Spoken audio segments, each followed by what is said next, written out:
Gracias por acompañarnos en esta primera edición de el resumen trimestral de mercados de Double A, donde vamos a discutir los eventos macroeconómicos más relevantes, más recientes y sus implicaciones en los mercados de inversión.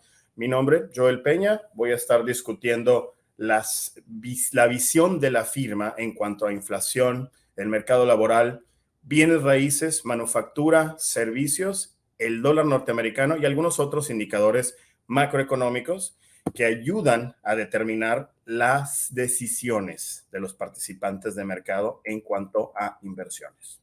Empecemos con una revisión macroeconómica muy breve, que es el punto tradicional de partida de la mayoría de las discusiones de mercado, especialmente por sus implicaciones en inversión de renta fija.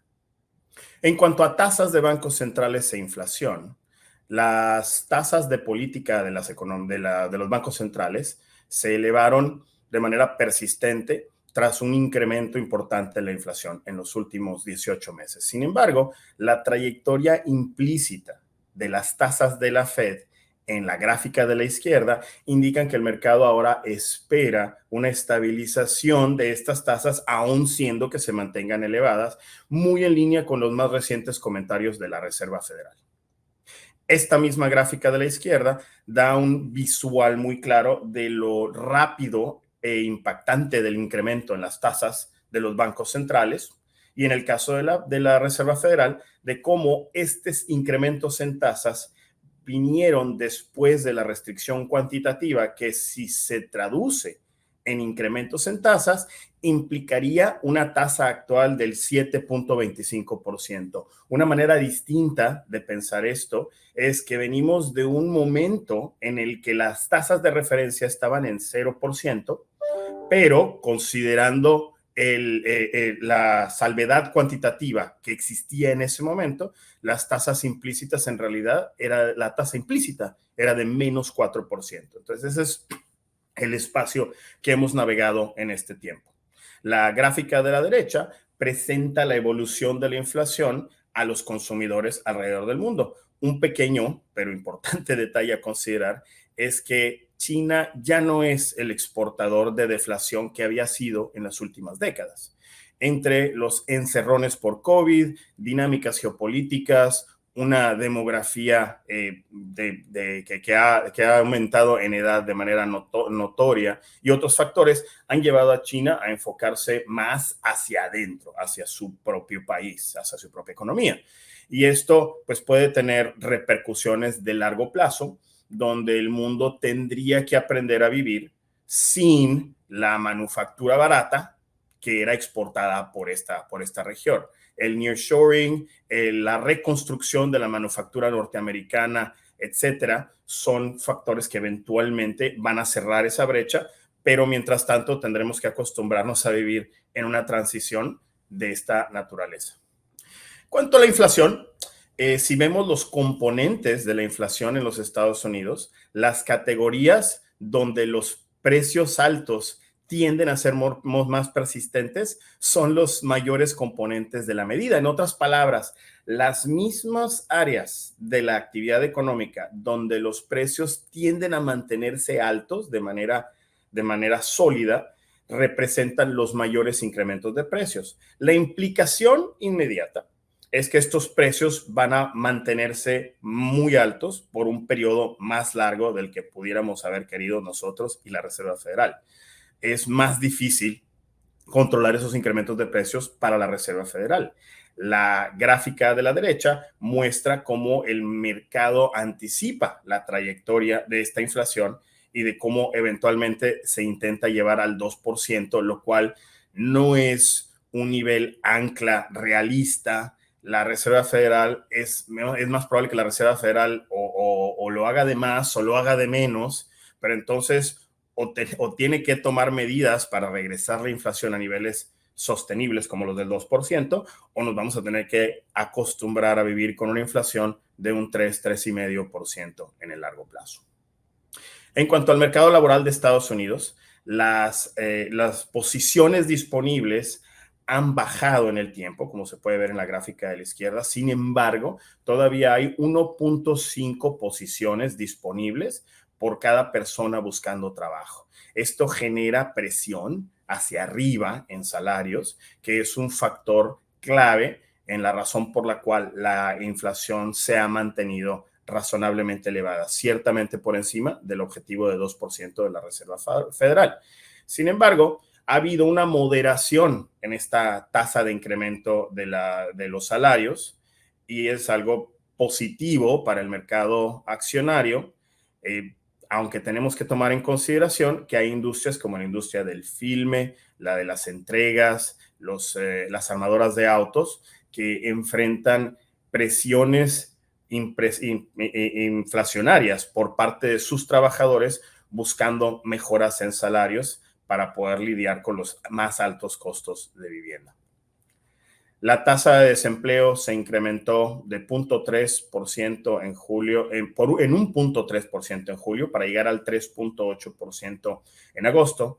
Este es un indicador clave con ramificaciones políticas muy importantes, que también tiene una correlación muy alta con la recesión, dado que un incremento de más del 1%, más de 100 puntos base en este indicador, podría descarrilar el crecimiento y llevar a la economía a una recesión más severa. La Reserva Federal tiene que navegar este balance delicado entre desaceleración de la actividad económica y control de la inflación, pero sin descarrilar el crecimiento.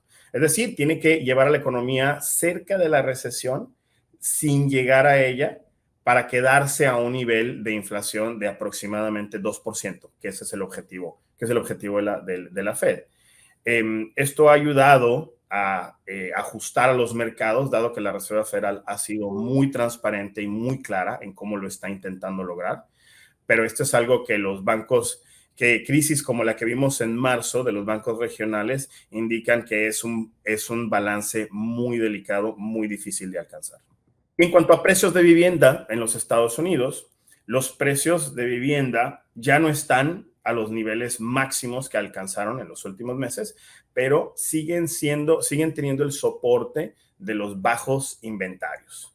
Los dueños actuales de vivienda, de casas, de apartamentos, no quieren vender porque tienen tasas de financiamiento muy atractivas, tasas de financiamientos muy bajas, y no hay suficiente nueva construcción para alimentar una demanda adicional por vivienda.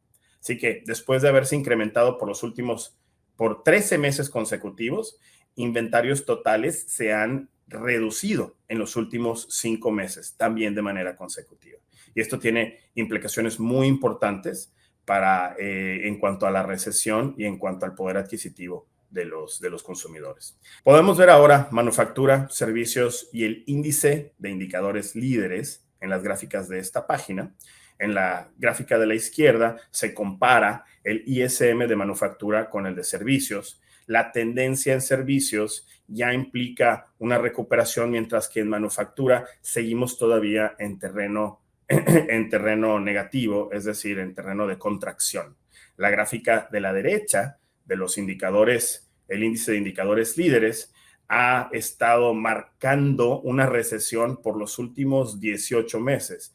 Este índice ha sido una herramienta muy poderosa en el pasado para anticipar recesiones. Si ven este indicador, para principios de los 90 anticipó la recesión que se dio en ese tiempo, anticipó también la recesión del .com de principios de los 2000, la gran recesión financiera del 2008, y ha sido muy, muy preciso, y ha sido preciso incluso en el caso de la recesión causada por la pandemia, por COVID, más allá de que ni siquiera dependía de factores puramente económicos. Así que es un indicador bastante preciso, que hasta ahora nos ha venido diciendo: se viene una recesión, estamos cerca de esa recesión, estamos simplemente esperándola, y nosotros en DoubleLine anticipamos que nos enfrentemos a ella por ahí del segundo trimestre del 2024. En la próxima página, el dólar y las materias primas. El dólar parece haber llegado a su máximo el año pasado. Sin embargo, la inflación podría sorprender, o podría haber un flight to quality, un movimiento de capitales hacia los mercados de mayor calidad, lo cual puede ocasionar que el dólar se revalore en el corto plazo. Las mercancías, los insumos, los precios de las materias primas han seguido un poco hacia arriba, principalmente por un incremento en los precios de energía, particularmente el petróleo, como pueden ver en la gráfica. El comportamiento de esta clase de activo es consistente con lo que se ha visto en el pasado, hacia el final del ciclo económico, cuando ya las economías se acercan a la recesión. Por lo tanto, este indicador está muy en línea con la perspectiva de que nos enfrentaremos a una recesión en el mediano plazo. Ahora, ¿cuáles son las implicaciones clave de este análisis macroeconómico hacia con los mercados? ¿Cómo podemos ver las valuaciones? Así que en valuación de acciones contra bonos, tenemos un histórico de 20 años. En la gráfica de la izquierda podemos ver que el promedio del precio sobre beneficios de las empresas es 19, mientras que hoy el S&P 500 está a niveles por encima de 22. Esto implica que las acciones hoy están caras respecto a sus propios precios sobre beneficios históricos de los últimos 20 años.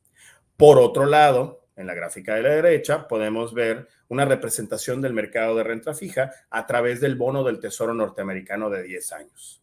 Y aquí se puede ver muy claro que a niveles de 4.6% a finales del mes pasado, esta tasa estaba en territorio poco caro, en territorio barato, es decir, indica que la renta fija es muy barata. Hoy estaba incluso a 4.8%, con lo cual todavía más barata se ha vuelto en los últimos días.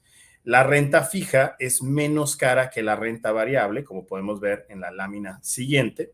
La gráfica en esta lámina compara la diferencia normalizada entre los rendimientos del S&P 500 contra los implícitos en el bono del tesoro de los de 10 años. La línea azul, cuando se encuentra debajo de cero, la implicación es que las acciones son menos caras que los bonos. Mientras que al nivel de arriba, esto es arriba de cero, las acciones son más caras que los bonos. Abajo de cero, los bonos son más baratos que las acciones.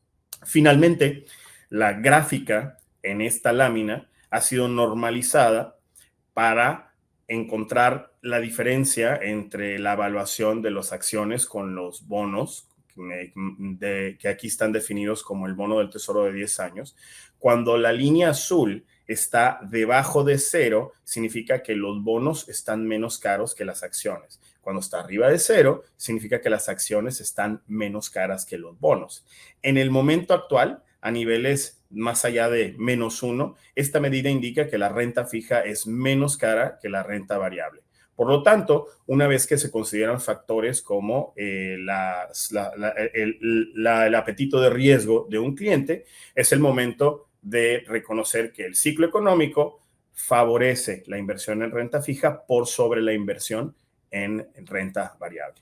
Este fue nuestro primer resumen trimestral de mercados. Los esperamos para la siguiente edición. Me despido agradeciéndoles por su confianza en DoubleLine. Por favor, no dudes en contactarnos. Estamos a tu disposición para ayudarte a navegar las aguas complejas de los mercados internacionales.